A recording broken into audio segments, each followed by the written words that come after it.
बोले देवादिदेव आदि ब्रह्म प्रथम कीचे सुरादिनाथ भगवान की, देवादिदेव मूलनायक पारसनाथ भगवान की, देवादिदेव वर्तमान सरसनाई वर्धमान स्वामी की, आचार्य भगवंत कुंद कुंद स्वामी की, आचार्य गुरु रेखड़ विभा सागर जी महाराज की, अंशामय विश्व धर्म की। प्रिय बंधु, चलते हैं द्वादशांग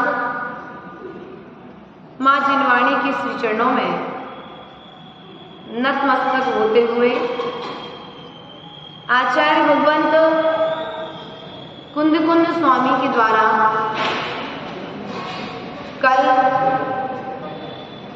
5 अणुव्रत, 3 गुणव्रत और 4 शिक्षा व्रतों पर विवेचना की गई थी। इसी क्रम को आगे बढ़ाते हुए आज आचार्य भगवंत कुंद कुंद स्वामी दिगंबर अधीश्वर इस धरती के देवता, जिनके चरण जिस भूमि पर पड़ जाए वह भूमि अपने आप को सौभाग्यशाली मानते हुए तीर्थ भूमि के रूप में परिणत हो जाती है। ऐसे संयम का आचरण करने वाले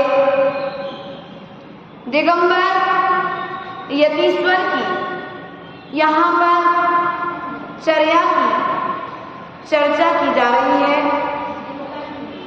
प्रिय बंधुओं, आचार्य भगवंत कहते हैं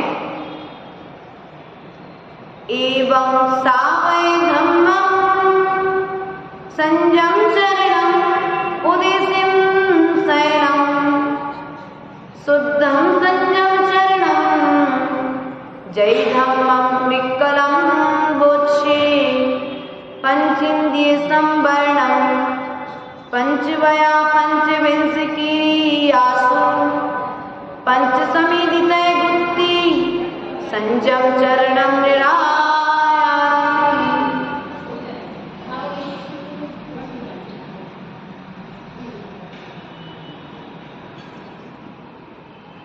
आचार्य भगवंत कहते हैं एवं सावय धम्म, यहाँ पर श्रावक धर्म रूप संयमाचरण का निरूपण किया।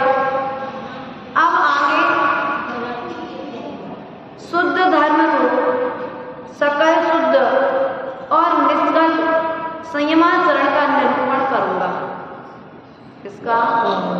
जो मुनिराजों के द्वारा निर्दोष साधना की जाती है। श्रावक का जो धर्म है या फिर श्रावक की जो क्रियाएं हैं वह अशुद्ध क्रियाएं हैं, है कि नहीं है? अशुद्ध क्रियाएं हैं क्योंकि अभी पूर्ण रूप से हिंसा का त्याग नहीं हुआ है। इसलिए आचार्य भगवंत ने कहा मुनिराज की अपेक्षा श्रावक की अशुद्ध क्रियाएं, उन अशुद्ध क्रियाओं में भी शुद्धि बनाए रखने का उपदेश पूर्व की कारिकाओं के माध्यम से दिया गया था। लेकिन अब पूर्ण रूप से शुद्ध आचरण का पालन करने वाले दिगंबर यतीश्वर के तपश्चर्या का यहाँ पर वर्णन प्रारंभ करते हैं। तो आचार्य भगवान कहते हैं पंचेन्द्रिय संवरणम पंचमया पंचविंशतियासु पंच समीलित बुद्धि संजम चरणम निरायारम। पंचेन्द्रिय संवरणम, 5 इंद्रियों का दमन करना। क्या करना? ग्रीन चुन्नी, ओ भाभी जी यहाँ पर हम बैठे हैं, थोड़ा देर हमारी सुन लो, फिर बुआ की सुन लेना। क्या कहा? 5 इंद्रियों का निरोध। पूर्व की कारिका में भी यह आया था, 5 इंद्रियों को बस में करना। 5 इंद्रियां कौन कौन सी हैं? स्पर्शन, रसना, घ्राण, चक्षु, कर्ण, ये 5 इंद्रियां हैं।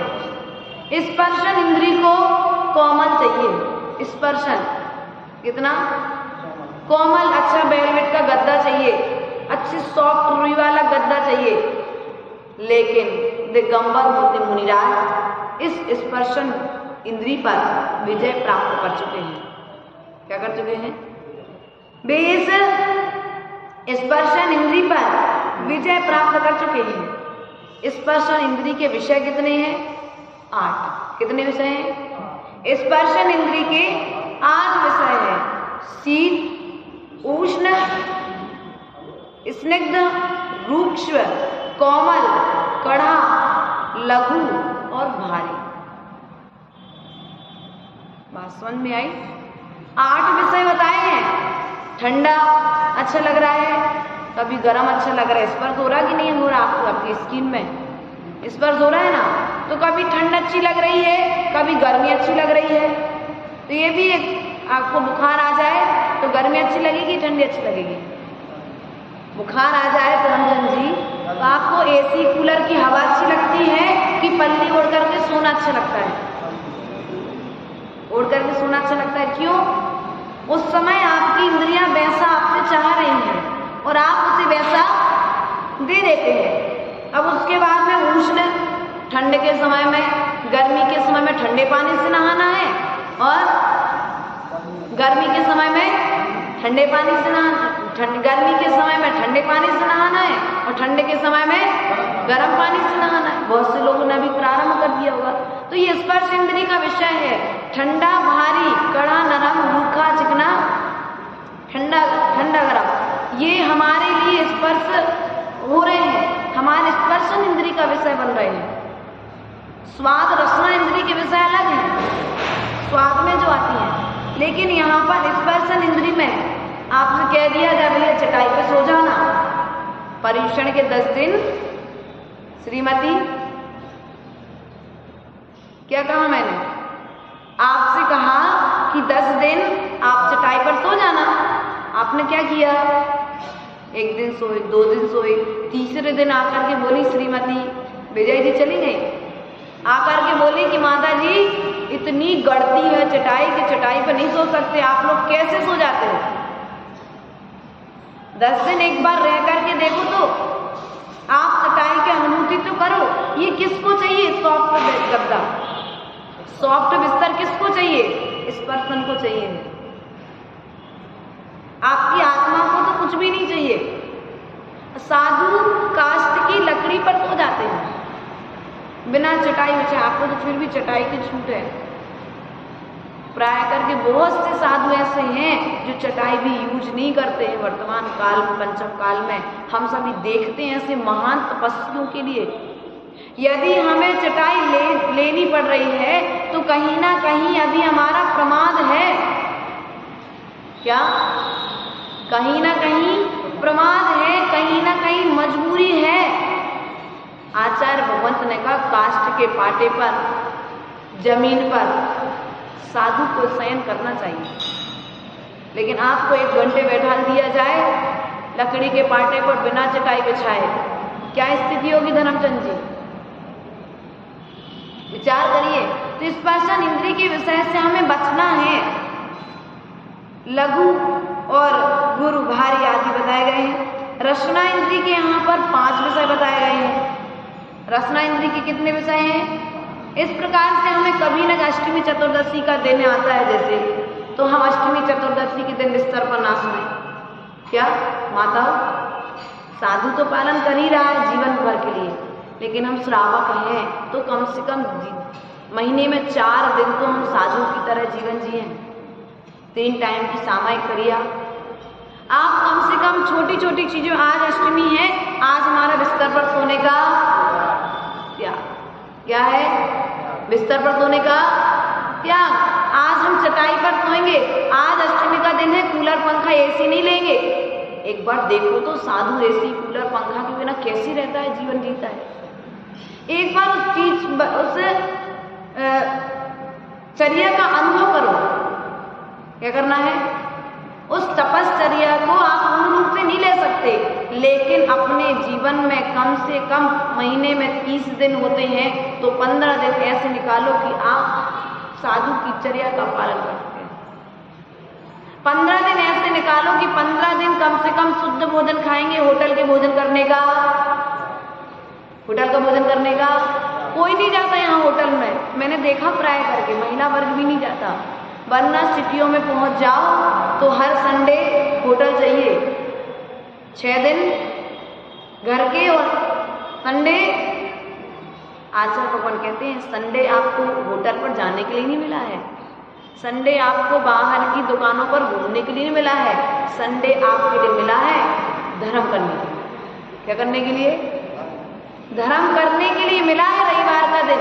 लेकिन आपने क्या किया? जितने पाप आप 6 दिन नहीं करते हो ना, उतने सब पाप रविवार के दिन कर लेते हो। 6 दिन पूजा करते हो और 7वें दिन पाप करके सब पूरा। 6 दिन सफाई करी और 7वें दिन पूरा फैला दिया, तो मेहनत करना सार्थक हुआ क्या? आपने 6 दिन पूजा करी, अभिषेक देखा, पूजन पाठ आदि सब क्रियाएं की, लेकिन 7वें दिन जाकर के आपने सब पाप जो श्रावक के अनुकूल नहीं है उन सब क्रियाओं को आपने किया, तो आपके 6 दिन की मेहनत करना बेकार हो गया। इसलिए जो 7वां दिन आपके लिए मिला है रविवार का दिन, आप उस दिन धर्म करिए, आप उस दिन स्वाध्याय करिए। कम से कम 6 दिन नहीं तो 7वें दिन 1 दिन तो स्वाध्याय के लिए निकालो, स्वा के अध्ययन के लिए। जिनवाणी पढ़ना, जिनवाणी को समय देना, स्वयं के लिए समय देना है। दादा अजय भैया, जिनवाणी को जो समय दिया जा रहा है ना, वह स्वयं के लिए समय दिया जा रहा है, किसी दूसरे को समय नहीं दिया जा रहा। हम आपके बीच में यहाँ पर कुंद स्वामी का अष्टपाहुड़ ग्रंथ खोल करके बैठे हैं, आचार्य भगवंत विभव सागर जी का चारित्र पाहुड़ खोल करके बैठे हैं, हिंदी टीका। तो हम उनके लिए समय कम दे रहे हैं, उनके ग्रंथ को पढ़ के हम अपने लिए समय दे रहे। आप निमित्त कारण बने हुए हैं, इसलिए विचार करिए। हम 5 इंद्रियों अर्थात रसना इंद्री, रसना इंद्री के 5 विषय कौन कौन से हैं? खट्टा, मीठा, कड़वा, कसायला और चरपा। खट्टा, मीठा और कसायला और कटुआ, कड़वा और चरपा। अच्छा लगा भोजन, क्या क्या किया? अरे जलेबी बहुत अच्छी बनाई थी तुमने आज तो। अब क्या किया? रसना इंद्री को जलेबी बहुत अच्छी लगी थी, आपने आसक्ति के साथ खा ली जलेबी। बर्फ का गोला बहुत अच्छा लगता था, शादी में गए, बर्फ का गोला बहुत अच्छा लगता था, आसक्ति के साथ ग्रहण कर लिया। किसी को पान की आदत होती है, किसी को नाना तरह की बहुत सारी चीजों की आदत होती है। लेकिन आचार्य भगवंत ने कहा है, जहां पर अति होगी वहां पर निश्चित ही क्षति होगी। कहा, जहां पर अति होगी वहां पर निश्चित ही क्षति होगी 5 इंद्रियों के विषयों में। आप रसना इंद्री जो मांग रही है, रसना ने कहा आज तो मीठा खाना है, रसना इंद्री की अंदर से मन ने कहा मीठा खाना है, आपने मीठा रख दिया और डॉक्टर ने मना किया था कि मीठा नहीं खाना चाहिए।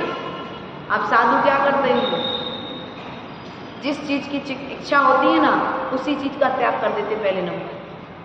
क्या? क्योंकि जिस चीज की भावना बार बार की जाएगी उसमें आसक्ति भाव उत्पन्न हो जाएगा, और आसक्ति भाव जहां पर उत्पन्न होगा वहां पर कर्म का बंध होगा, और कर्म के बंध के साथ साथ स्वास्थ्य में विकृति आएगी, और स्वास्थ्य में जब विकृति आएगी तो मन में विकृति आएगी, और जब मन में विकृति आएगी तो ऐसा मन से जिसका मन बिगड़ा हुआ है, जिसका मन अभी स्थिर नहीं है, वह व्यक्ति धर्म नहीं कर सकता। कर सकता है क्या देवियों? विकृत मन धर्म नहीं कर सकता। इसलिए यदि मन को स्थिर करना है तो आप क्या करते, भैया माता जी कैसे खा लेते आप ये उबली उबली सब्जियां? कोई साधु का नमक का त्याग होता है, किसी का मीठा का त्याग होता है, किसी का घी का त्याग होता है, किसी का तेल का त्याग होता है, और तो आज के समय में चरपरा भोजन पहले चाहिए। चरपरा भोजन तामसिक भोजन है। क्या है? मिर्ची तामसिक भोजन है जो विषयों को बढ़ाती है। क्या करती है? इंद्रियों को उत्तेजित करती है। और अब एक बार तो मिर्ची दे दो, दोबारा फिर तो मैं जैसे कहते लब की गाय महुआ गुलेरे जाए, महुआ तरह बेर बेर जाए, माता जी बताती जा रही है। तो ऐसी हमारी स्थिति होती है। एक बार हमने रसना इंद्री ने जो मांगा हमने उसे दे दिया। स्पर्शन इंद्री ने कहा गर्मी तेज है पंखा चलाओ, आप पंखा चालू करके बैठ गए। रसना इंद्री ने कहा गर्मी तेज है ठंडा लेकर के आओ, ठंडा पानी भी आपके पास में आ गया। अब रसना चक्षु इंद्री ने कहा, ग्रहण इंद्री ने कहा इसमें सुगंध नहीं आ रही तो थोड़ी इलायची डाल दो, आपने उस पानी में इलायची डाल दी। उसके बाद में चक्षु इंद्री ने कहा थोड़ा सा इसमें रंग और होता ना, ऑरेंज कलर या कोई कलर होता तो अच्छा लगता। तो चक्षु इंद्री के कहने पर अब आपने क्या किया धर्मचंद जी, थोड़ा सा उसमें रंग मिला लिया, अर्थात खाने वाले जो कलर आते वो मिला लिए। 4 इंद्रिय हो गए। अब इतना सब कुछ भूमिका बनने के पश्चात में अब कर्ण इंद्र ने कहा जब कर ही रहे तो थोड़ा सा संगीत और होता तो अच्छा होता। क्या? कर्ण इंद्र ने कहा थोड़ा संगीत और होता तो अच्छा होता। तो क्या किया, सब कुछ बनाने करने के पश्चात में मन का सब कुछ बना लिया। उसके बाद क्या किया, टीवी चालू कर ली। 5 इंद्रियों के विषयों में आप लिप्त हैं कि नहीं है? इसलिए हमें विचार करना है कि हम 5 विषयों में लीन होकर के हम कर्म का बंद कर रहे हैं, और 5 इंद्रियों में लीन होकर के हम अपने संसार को स्वयं बढ़ा रहे हैं। आचार्य भगवंत कहते हैं हम महाव्रती हैं, कुंद कुंद स्वामी महाव्रती हैं। ये साधु आपके सामने बैठे महाव्रती हैं। इन्होंने पहले अपनी 5 इंद्रियों का दमन किया है, अर्थात उनके लिए शांत किया है, तब कहीं जाकर के महाव्रतों का पालन कर पा रहे हैं। आपको 2 मिनट के लिए कमरे में पहुंचते हो पंखा चाहिए, लेकिन साधु 24 घंटे उसी कमरे में बिना पंखे का बैठा हुआ है, बिना पंखा चालू किए। आपको भोजन करने के बाद 4 बार पानी पीना पड़ता है, लेकिन साधु भोजन करने के बाद एक बार में जो पानी ले रहा है उसी पानी में 24 घंटे जीवन निकल रहा है, उसका पूरा दिन निकल रहा है। प्यास की वेदना नहीं होती क्या? भूख नहीं लगती कि अंतराय आने के बाद में पहला ग्रास? धर्मचंद जी ऐसे ऐसे अंतराय हुए हैं अभी दीक्षा के पश्चात में कि एक हाथ में ग्रास, एक अंजलि पानी पिया, एक हाथ में ग्रास और एक मुख में ग्रास। क्या? एक ग्रास हाथ में और एक ग्रास मुख में। जैसे हाथ के ग्रास का शोधन किया तो मुख का ग्रास भी बाहर निकालना पड़ता। और कभी आपके जीवन में सब दिन आ जाए विचार करिए, इंद्रियों का दमन यही तो है, रसना इंद्रिय का दमन है ये। भूख लगी है पेट में, लेकिन फिर भी नहीं, आगम ने मुझे आज्ञा नहीं दी है ऐसी, अपने मन को बस में कर लिया। अब क्या करोगे दिन भर? तो आचार्य भगवान कहते हैं व्यक्ति भोजन से कम अपने चिंतन से ज्यादा जीवन जीता है। क्या? मन के हारे हार और मन के जीते जीत। जैसे ही गुरु चरणों में पहुंचते हैं, शिष्यगण जब होते अपने गुरु चरणों में, वो कहा अंतराय है, आज का अंतराय, कल का अंतराय, तीसरे दिन का भी अंतराय। क्या करते गुरुजन? क्या करते? कोई बात नहीं बेटा, तुम्हारा तो 3 दिन का अंतराय है। महान महान जो आचार्य हुए हैं, उनके तो 1-1 महीने तक उन्होंने पानी भी ग्रहण नहीं किया। स्वाध्याय सुनाते हैं, संबल बढ़ाते हैं, समता का रक्षा साधन कराते हैं, और ऐसी भीषण गर्मी में विहार करके चलना। शरीर कह रहा है, स्पर्शन इंद्री कह रही है कि भैया अभी तो पंखा और कूलर में बैठना चाहिए, लेकिन फिर भी धूप निकल आई, देख लिया भैया चलने का समय हो गया, 10 किलोमीटर चलना है। दोपहर के 3 बजे जहाँ कूलर की हवा लेकर के सो रहे होते हैं ना, वहां पर साधु नंगे पैर रोडों पर विहार करते हुए अपनी मंजिल तक पहुंचता है, अर्थात अगले स्थान पर पहुंचता है। विचार करिए, आपके हाथ में पांव में एक फोड़ा फुंसी हो जाए, पूरे घर में तहलका मच जाता है।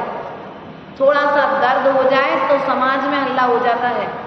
लेकिन साधु की तपश्चर्या का एक बार अनुभव तो कीजिए, आप उस दर्द का अनुभव करिए, आप समता बांधने का प्रयास करिए। हम क्या करते हैं, थोड़ा सा दर्द हुआ, तत्काल एक गोली खा ली, तत्काल लो। साधु क्या करता है, उस दवा को खाने के पूर्व में विवेक रखता है कि शुद्ध है कि अशुद्ध है। आयुर्वेद भी है तो आयुर्वेद कैसे बनी है ये, उसकी पूरी तह तक जाता है। यदि शुद्ध होती है तो ग्रहण करता है, अन्यथा अपने ज्ञान और चिंतन के बल पर कर्म को घटा करके उस रोग को अलग करता है, अपने चिंतन को बदल लेता है। वर्णी जी का एक उदाहरण देते हैं कि वर्णी जी को पैर में फोड़ा हो गया, गणेश प्रसाद वर्णी जी को, और जब उन्हें पैर में फोड़ा हो गया तो क्या हुआ, डॉक्टर ने कहा चीरा लगाना पड़ेगा, और जब चीरा लगेगा, बत्ती डलेगी तो इंजेक्शन लगाना पड़ेगा। वर्णी जी ने कहा नहीं, आप अपना काम करिए, इंजेक्शन तो नहीं लगवाऊंगा मैं। क्या? इंजेक्शन तो नहीं लगवाऊंगा? तो बोले बिना शून्य के ऑपरेशन नहीं हो सकता है। बोले होगा, आप करो ना। बोले आप अपना काम करो, हम अपना काम करेंगे। इधर पर डॉक्टर ने अपना चीरा लगाना प्रारंभ किया, आगे की बिना शून्य किए उस घाव को ठीक किया। यहाँ पर वर्णी जी अपने समय सार के चिंतन में लीन हो गए। क्या हो गए? समय सार के चिंतन में लीन हो गए। डॉक्टर साहब ने कहा वर्णी जी काम हो गया। बोले अच्छा हो गया? बोले आप कहाँ थे? बोले मैं समय सार का पाठ कर रहा था। आप अपना काम कर लो। ये होती है स्थिरता। इसलिए हम 5 इंद्रिय दमन की यहाँ पर बात की जा रही है। क्या? 5 इंद्रिय दमन की बात की जा रही है। धर्मचंद जी भोजन करने पहुंचे घर पर, और भोजन की थाली में नमक नहीं था आज। क्या नहीं था? भोजन में नमक नहीं था। काम करते करते जल्दीबाजी में भूल गई मामी जी नमक डालना, और मामी जी जब नमक डालना भूल गई तो धर्मचंद जी को आई गुस्सा। क्या हुआ? अब क्या होगा? क्लेश उत्पन्न होगा। या तो थाली फेंक दी जाएगी, या फिर थाली छोड़ करके गुस्से के कारण उठ के चला जाएगा। इसलिए विचार करिए, उस साधु के साथ में आप पूछते हो ये नमक डाल दे, साधु कहता है कि नमक डालो। साधु मंगाता है कि मीठा दे दो, साधु कहता है कि खटाई दे दो। भैया अंजलि तुम्हारे सामने है, अब तुम्हें जो देना हो तो दे दो, और जो नहीं देना हो तो तुम्हारी मर्जी। ना तो नमक का इशारा करता है, ना वो मीठा का इशारा करता है, ना वो तेल का इशारा करता है, ना घी का इशारा करता है। ये होती है साधु की चर्या। इसलिए विचार करिए, कि हम 5 इंद्रियों का दमन करना, कहते हैं साधु बनना सरल है, लेकिन इन 5 इंद्रियों पर विजय प्राप्त करना बड़ा कठिन है। देखने के लिए अच्छा मिल जाए, तुम्हारा दिन यदि एक आध दिन मोबाइल नहीं देखो, टीवी नहीं देखो, तो तुम्हारा दिन नहीं कटता, लेकिन साधु का दिन कैसे निकल जाता है पता भी नहीं पड़ता। दिन के सुबह से शाम हो जाती है, उनको जिनवाणी देखने में आनंद आता है और आपको टीवी देखने में आनंद आता है। आपका मन जो चाह रहा है आप उसे वो दे रहे हो, लेकिन हमारा मन तो कहता है टीवी देखें, हमारा मन तो कहता है पिक्चर देखें, लेकिन नहीं, जिनवाणी की आज्ञा नहीं है हमको। साधु क्या क्या सोचता है, मेरी माँ जिनवाणी ने मुझे आज्ञा नहीं दी है, तो मैं चक्षु इंद्री जो चाह रहा है कैसे दूंगा उसे। ये चक्षु तो मात्र बाहर के दृश्य को दिखाती, अंदर में देखने वाला कौन है? क्या बाहर में चक्के चल रहे हैं, लेकिन यदि गाड़ी में डीजल ना हो ना तो चक्के भी नहीं चलेंगे। गाड़ी में डीजल या पेट्रोल ना डाला जाए तो चक्के भी नहीं चलेंगे। उसी प्रकार से यह जो 5 इंद्रियां हैं, है कि नहीं है, ये 5 इंद्रियां भी चक्के की तरह हैं। यदि मन को वश में कर लिया तो 5 इंद्रियां वश में हो जाएंगी, और मन को यदि वश में नहीं किया तो ये 5 इंद्रियां वश में 3 काल में ना हुई हैं और ना ही। इसलिए हमें विचार करना है, रसना इंद्रिय जो मांग रही है हम उसे वो दे रहे हैं। एक बार साधु की चर्या तो देखो, साधु के आहार करने के पश्चात में आप क्या करते हो? उस दिन नियम ले लो कि आज मेरे घर में चौका लगा है, कम से कम इन 4 दिन मेरे घर में चौका लगा है, 5 दिन मेरे घर में चौका लगा है धर्मचंद जी, हम शुद्ध भोजन खाएंगे। जो साधु को खिलाए वही खाएंगे हम, वो 4 दिन तो कम से कम महीने में कुएं का पानी पिएंगे। क्या महीने के हम क्या करते हैं? अब बस माता जी चली गई, छोटे बच्चों को पकड़ लिया, सोफा सेट में बैठ गए और कपड़े बदल के, क्यों भैया सोले में खा लेते, 4 दिन अनुभूति कर लेते, बिना नमक मिलाए बिना बघार करवाए खा के तो देखते साधु को तुमने कैसा खिलाया। एक बार साधु के दिए हुए भोजन का स्वाद तो लेते आप, पहले नहीं खा सकते, बाद में खा के देख लेते। इसलिए विचार करिए, रसना इंद्रिय विजय का यदि संस्कार बनाना है तो साधु के चौके का आहार करना प्रारंभ कर दो, क्योंकि साधु मांगता नहीं है। आप तो भोजन करने बैठे तो फिर भी नमक मिर्ची नींबू और XYZ जो आपको लगता है मांग लोगे, लेकिन साधु अपनी रसना को बस में करता है कि नहीं, रसना यदि मीठा चाहती तो आज मेरा मीठे का त्याग। रसना ने यदि भावना कर दिया आज नमक चाहिए तो नमक का त्याग। रसना ने यदि कह दिया आज मुझे फलानी चीज खानी है तो उसका भी। बस रसना इंद्री को कंट्रोल में कैसे किया जाए? हमें स्वयं कंट्रोल में करना, कोई दूसरा कंट्रोल नहीं कर सकता। घर के बच्चे को कंट्रोल कौन करेगा? हाँ, हमारा घर के बच्चे को कंट्रोल कौन करता है? माँ स्वयं अपने बच्चे को कंट्रोल करती है ना, और बच्चा माँ की बात मानता है। तो ये मन जो है ये बच्चे की तरह है, इसे आप कंट्रोल में रखिए, ये कंट्रोल में हो जाता है। यदि कंट्रोल में नहीं होता तो पंचम काल में दिगंबर चर्या का पालन करने वाले निर्ग्रंथ गुरु नहीं होते। गुरु करके दिखा रहे हैं, हम आपसे कह नहीं रहे अकेले मुक्ते, हम आपको आज आ करके दिखा रहे हैं। आप पंखे कूलर AC में बैठते तो हम बिना कूलर AC पंखे के बैठ करके दिखा रहे हैं। हम आप दिन रात मोबाइल पर रहते तो हम जिनवाणी के पन्नों को पलट करके दिन रात जिनवाणी का पाठ करते हैं, आचरण करते हैं। आप गद्दे पर सोते हो, क्या होता है, कौन से आते, डल्लप के गद्दे। आजकल कमर की परेशानी होगी सबको, होगी नहीं होगी? छोटी छोटी सी बहुएं जो अभी आई और 1-2 साल ही नहीं हुए शादी को, और कमर की प्रॉब्लम हो गई। क्यों? कमर में दर्द का कारण क्या है? डल्लप के गद्दे बिछा दिए तो शरीर उसमें ऊपर नीचे कमर गई। पहले के समय में रुई का गद्दा बनता था, शुद्धि रहती थी घर में कि शाम को बिछाना है सुबह उठाना है, विशुद्धि रहती थी घर में। आज क्या है? परमानेंट शादी हुई को डल्लप का गद्दा लग गया कमरे में। अब जीवन भर के लिए उस डल्लप के गद्दे को ना तो कभी धुलना है ना कभी उठना है, उठाओगे वापस में लगा दोगे जैसे। तो मन में अशुद्धि आएगी कि नहीं आएगी?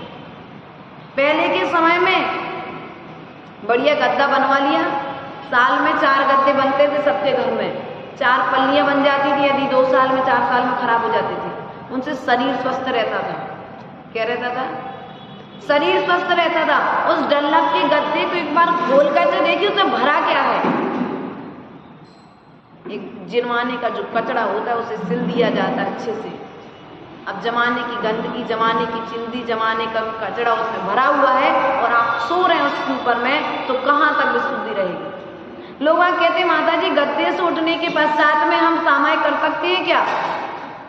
तुम्हारा बच्चा यदि लेटरिन करके आए और आप उसको छू लो तो फिर भी शुद्ध हो, लेकिन उस गद्दे के अंदर में जो गंदगी भरी वो शुद्ध नहीं है। इसलिए विचार करिए, यदि आप स्वस्थ रहना चाहते हैं, अपने मन को स्वस्थ रखना चाहते हैं, तो अपने घरों में कम से कम डल्लभ के गद्दों का प्रवेश बिल्कुल निषेध कर दीजिए। घुटनों में दर्द हो रहा है, कमर में दर्द हो रहा है, गर्दन में दर्द हो रहा है, सर्वाइकल जैसी प्रॉब्लम अभी कुछ समय से ज्यादा सुनने में आ रही, कमर के दर्द ज्यादा। पहले कमर में गैप नहीं होते थे, हमें समझ में नहीं आया। कमर में आजकल डॉक्टर को दिखाने जाओ, भैया तुम्हारी कमर में गैप हो गया। आपकी मम्मी की कमर में कभी गैप नहीं हुआ धर्मचंद जी? क्यों? काम बहुत ज्यादा करती थी। आज की बहू में तो कटोरी उठा के इधर उधर नहीं रखती, लेकिन फिर भी कमर में गैप हो जाते हैं। कमर में गैप का कारण क्या है? डल्लभ का गद्दा। क्या? कमर में गैप का कारण डल्लभ का गद्दा। इसलिए विचार करिए, यदि आप स्वस्थ रहना चाहते हैं, स्पर्शन इंद्रिय पर विजय प्राप्त करिए। आप उस रुई के गद्दे पर सोइए ना, आप डबल गद्दा कर लीजिए। यदि आपको सॉफ्ट चाहिए, वो रुई का गद्दा नेचुरल है, वो आपको नुकसान नहीं करेगा। रुई प्राकृतिक है। आप प्राकृतिक चीजों को यूज करेंगे तो कभी अस्वस्थ नहीं होंगे। आपकी माँ जितनी अस्वस्थ नहीं होगी, निधि जितनी तुम अस्वस्थता महसूस करती होगी कभी कभी। क्यों? उनने नेचुरल चीजों को यूज किया है, और हम क्या कर रहे हैं? मिलावट वाली चीजों, जो मेरा मन चाह रहा है, दिखने में अच्छा है, उस चीज को यूज कर रहे हैं। और तो और स्वयं जो चाह रहे, ठीक है, दूसरा जो कर रहा है, सामने वाले के डल्लभ का गद्दा आ गया, हमें भी चाहिए। पहले कमरे में 10 लोग सो जाते थे, आज 4 लोग नहीं बनते। क्यों? डल्लभ का गद्दा डला है। 2 लोग से 3 लोग ज्यादा। विचार करिए, हम स्वयं विचार करना है, अपनी इंद्रियों पर विजय प्राप्त करना है। क्योंकि 5 इंद्रियों पर जब विजय प्राप्त करेंगे, तब कहीं जाकर के हम 5 महाव्रतों का पालन कर पाएंगे। क्या कर पाएंगे? 5 इंद्रियों पर विजय प्राप्त होगी, तब कहीं जाकर के 5 महाव्रतों का पालन होगा। और 5 महाव्रतों का पालन जब करेंगे तो 5 व्रत, एक अहिंसा व्रत की 5 भावना है, सत्य व्रत की 5 भावनाएं तत्वार्थ सूत्र के 7वें अध्याय में दी गई हैं, पढ़ लेना। 25 भावनाएं और 5 समितियों का पालन और 3 गुप्तियों का पालन यदि किसी के बल पर होगा तो वह है मात्र 5 इंद्रिय। क्या? जैसा कि हमने कल बताया था कि 10 प्रतिमाओं का पालन करना कठिन नहीं है, जितना कठिन है पहली प्रतिमा का पालन करना। इसका पालन करना कठिन है, पहली प्रतिमा का आचरण करना कठिन है, दूसरी, तीसरी, चौथी, 5वीं का पालन करना कठिन नहीं है। उसी प्रकार से महाव्रत का पालन करना आसान है, 5 समितियों का पालन करना आसान है, 3 गुप्तियों का पालन करना आसान है। लेकिन इन सब के आसान होते हुए यदि कठिन कोई चीज है तो 5 इंद्रियों पर दमन, 5 इंद्रियों पर विजय प्राप्त करना। अभी आपकी आंखें क्या देखना चाहती है? आंख बंद करते हो तो क्या दिखता है आपको? जो चीज आपने बार बार देखी ना, वही चीज दिखती है। लेकिन हमने कभी इन आंखों से, आंखों को बंद करके कभी तीर्थंकर प्रभु का स्मरण किया कि नहीं किया? कभी भानपुर में बैठे पार्श्वनाथ का ध्यान किया कि नहीं किया? कभी किसी क्षेत्र की वंदना की थी, उस क्षेत्र की वंदना का स्मरण किया कि नहीं किया? यदि नहीं किया है तो अभी इंद्रिय विजय, चक्षु इंद्रिय विजय प्राप्त नहीं किया आपने। हमें 5 इंद्रियों पर विजय प्राप्त करनी है। कितनी इंद्रियों पर? 5 का खेल है मां। किसका खेल है? 5 का खेल है। इन 5 को जीत लो तो पंचम गति प्राप्त हो जाएगी। पंचम गति, सिद्ध गति। इन 5 को जीत लो, संसार छूट जाएगा मनोज भैया। और इन 5 को यदि नहीं जीता तो संसार में अनादिकाल से पड़े हो इन 5 इंद्रियों का तो खेल है। यदि हमने प्रतिमा ले ली निधि, यदि प्रतिमा ले ली तो फिर अनछना पानी नहीं पी सकते। क्या अनछना पानी क्यों पीना? समय नहीं है। किसके लिए? अपने लिए। आज तुम अपना समय अपने लिए नहीं दे रहे हो ना, कल तुम्हारे लिए कोई दूसरा समय नहीं देगा अपना। क्या? जो खुद का नहीं हो उसका कौन होगा? क्या धर्मचंद जी? जो स्वयं का नहीं हुआ है उसका दुनिया में कोई नहीं हो सकता है। भगवान पारसनाथ ने अपना समय अपने लिए दिया था, इसलिए तुम लोग आज उनकी जयकारा कर रहे हो, पूजा कर रहे हो। यदि उनने अपना समय तुम लोगों में लगाया होता तो तुम लोग यहाँ नहीं होते और वो वहां नहीं होते। इसलिए प्रयास और पुरुषार्थ करो, तुम अपना समय अपने लिए देने का प्रयास करो, क्योंकि जब जागो तब सवेरा है। इन 5 इंद्रियों पर विजय प्राप्त करो। इन 5 इंद्रियों पर विजय प्राप्त किए बिना संसार से मुक्ति नहीं मिलेगी। क्या?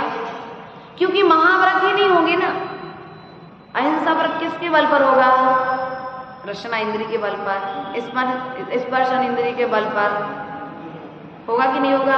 चक्षु इंद्रिय के बल पर होगा अहिंसा महाव्रत का पालन। अहिंसा महाव्रत का पालन कर्ण इंद्रिय के बल पर होगा। अहिंसा महाव्रत का पालन घ्राण इंद्रिय के बल पर होगा। जब तक ये 5 इंद्रियों पर दमन नहीं होगा, अर्थात इन पर विजय प्राप्त नहीं होगी, तब तक तुम आगे की किसी भी महाव्रत का पालन नहीं कर सकते हो। अर्थात उत्कृष्ट चारित्र का पालन भी आपके द्वारा नहीं हो सकता है। इसलिए प्रिय बंधु, हमारा आपसे मात्र इतना ही कहना है कि आप 5 इंद्रियों पर श्रावक हो तो श्रावक रह करके, और साधु हैं हम तो हम साधु बन करके वह संस्कार बना रहे हैं। क्या कर रहे हैं? हम बार बार त्याग के संस्कार बना रहे हैं। इन इंद्रियों पर विजय प्राप्त करने का संस्कार बना रहे हैं, क्योंकि अनादिकाल से संसार में रहे हैं, नाना तरह के गलत संस्कार पड़े हुए हैं, इसलिए हम उनको छोड़ने का प्रयास कर रहे हैं। तो आप गृहस्थ जीवन में हैं तो कम से कम 1 घंटे के लिए, 2 घंटे के लिए, 4 घंटे के लिए, यहाँ तक तुमसे बने उतने मिनट के लिए भी त्याग करने का प्रयास और पुरुषार्थ करें, क्योंकि यह 1 मिनट का त्याग ही तुम्हारे लिए भगवान बना सकता है। 1 मिनट का त्याग भी तुम्हारे लिए भगवान बना सकता है। क्योंकि एक उदाहरण आता है कि एक शराबी एक मुनिराज के चरणों में पहुंचा और उस शराबी से कहा कि भैया तुम शराब छोड़ दो। क्या कहा? उस शराबी से कहा कि तुम शराब छोड़ दो।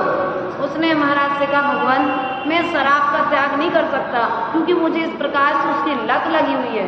क्या लगी? उसकी लत लगी हुई, मैं उसको नहीं छोड़ सकता हूँ। तो फिर क्या किया जाए? बोले एक काम करो। बोले काम क्या करते? बोले मैं धागा पोता हूँ। मेरा एक खूंटा इधर बनता है और दूसरा खूंटा उधर, एक खूंटे से दूसरे खूंटे तक धागे को पोता हूँ, और एक बाटल मेरी एक खूंटे पर होती, दूसरी बाटल दूसरे खूंटे पर आती होती। मुझे इतनी ज़्यादा लत लगी हुई है शराब पीने की। तो महाराज ने कहा ठीक है, एक काम करो, एक धागे से जब तक दूसरे धागे तक पहुँचते हो उसके बीच में दरा, पीते नहीं हो तो त्याग कर दो। क्या कर दो? पीते तो हो नहीं हो तो क्या कर दो? त्याग कर दो। और त्याग कर दिया वह जीव उस छोटे से नियम के प्रभाव से स्वर्ग को प्राप्त हुआ। तो हमारा आपसे कहने का तात्पर्य है, जो जो काम हम नहीं करते हैं, भोगोपभोग परिमाण व्रत, एक छोटी सी किताब मैंने विज्ञानमती माता जी के ऊपर में रखी हुई है, तो आप लोग देख करके उसमें पढ़ करके जो सब्जियां आप नहीं खाते हो, जो वस्तुएं आप यूज नहीं करते हो, उनमें परिमाण कर लीजिए। निश्चित ही एक ना एक दिन इंद्रिय निरोध की व्यवस्था, अर्थात इंद्रिय दमन की व्यवस्था आपके जीवन में आएगी। और जब इंद्रिय निरोध करने की कला आपको आ जाएगी तो एक दिन आप निश्चित ही महाव्रतों को धारण करके महान तप के द्वारा सिद्ध पद को प्राप्त करेंगे। आज 26 और 27 नंबर की कारिका के माध्यम से अपने चारित्र पाहुल ग्रंथ पर वाचना हुई। इन्हीं भावनाओं के साथ बोले परम पूज्य आचार्य गुरुवर 108 विभव सागर जी महाराज जी की, अहिंसामय विश्व धर्म की